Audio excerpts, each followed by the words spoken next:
Francesca Bacciu.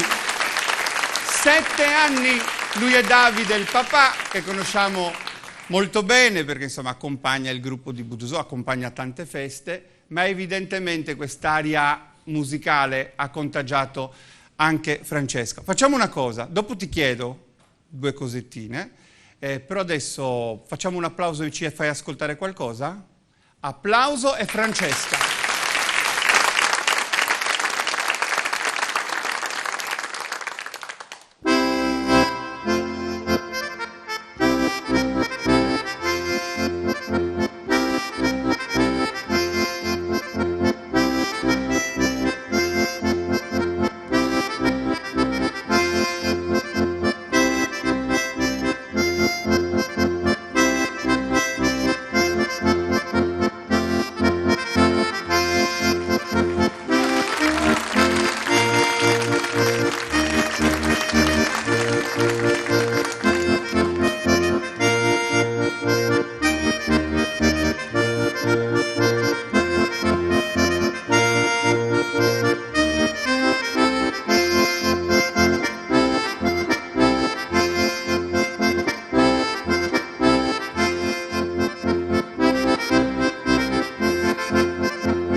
Maurizio, vieni a scena aperta, vieni qua, vieni. Facciamo un applauso a Maurizio che lavora con noi, anche perché adesso tu hai un bel da fare, perché mi devi liberare Francesca, che porto con me.